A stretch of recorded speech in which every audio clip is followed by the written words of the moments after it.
When it comes to global aviation, there are major prominent international airports within countries, some of which are home to major airlines of the world. Then there's a select group of airports that have shaped up to be major connecting hubs within the region, in some cases allowing passengers to connect between continents. Dubai International Airport is one of those airports, and it plays host to one of the major connecting airlines of the world, Emirates. Certainly, Emirates has played a huge role in the rise of prominence of Dubai as a global city, and the role of Dubai International Airport in its role for global aviation. We'll take a look at that and more as we take a look at the history of the Dubai International Airport. In the years before World War II, flying boats were in service operating flights to Dubai.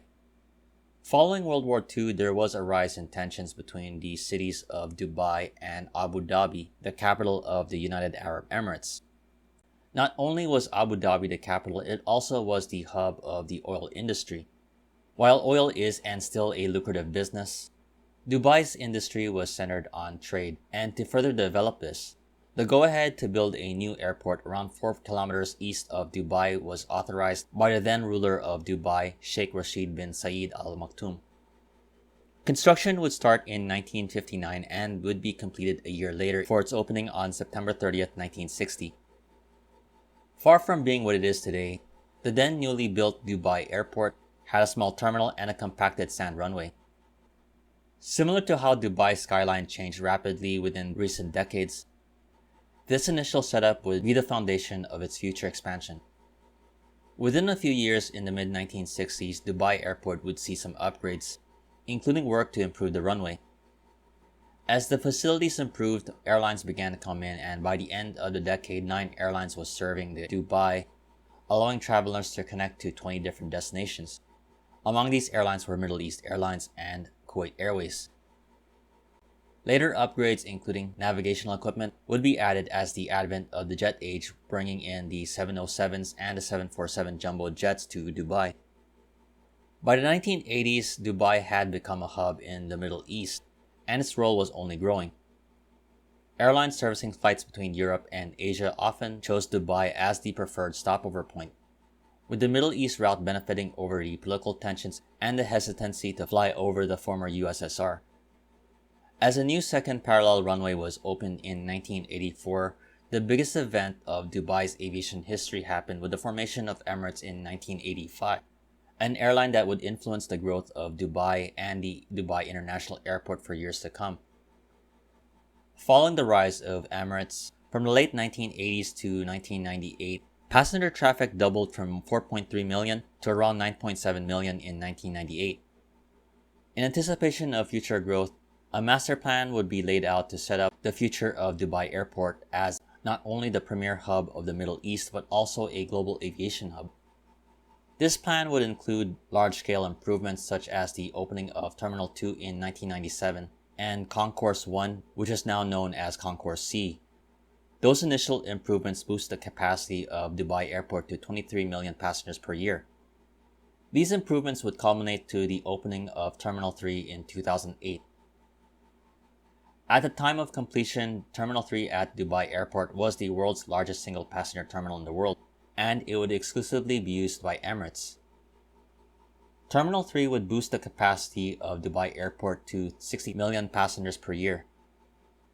Further upgrades were made in anticipation of the launch of the A380 Super Jumbos from Airbus, which Emirates was a prominent customer and today a major operator of the aircraft.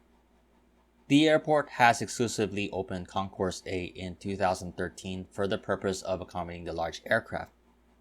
As Emirates marketed itself more as a connecting airline, passenger traffic continued to grow at Dubai Airport, and by 2014, the airport took over London Heathrow as the world's top airport for international traffic, handling 70 million passengers. From its small beginnings, the Dubai Airport now covers an area of around 2,900 hectares. According to Airports Council International, in 2019, it was the 4th busiest airport in the world, with passenger traffic reaching a record level of 86.4 million passengers per year. Dubai Airport is more known as the hub of Emirates, though along with Emirates, it is also the hub of Dubai-based budget airline Fly Dubai and cargo operations for FedEx in the Middle East. Along with being a major hub for FedEx, Dubai Airport is also one of the prominent cargo hubs in the world, handling 2.5 million tons of cargo annually.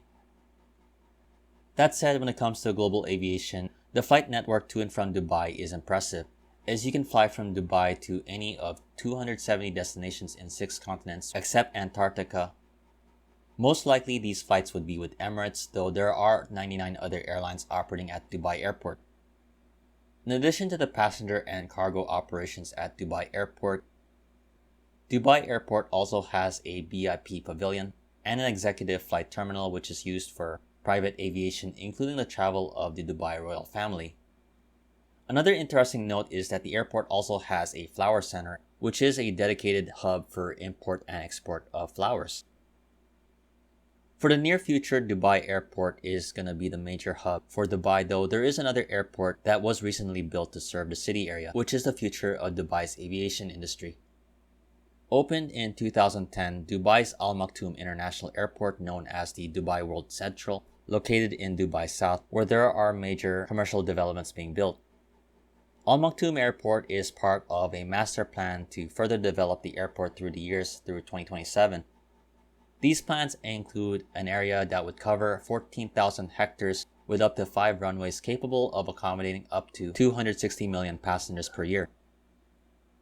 While Dubai's aviation future is being laid out, Emirates really hasn't made any plans to move out of the current Dubai airport, which for now will remain the main hub for Dubai. I definitely hope you enjoyed this video. If you liked it, please like, comment, share, and subscribe. This has been Flights in Asia, highlighting the news and updates from the aviation and travel scene in the Asia Pacific. Thanks again for watching and have a great day.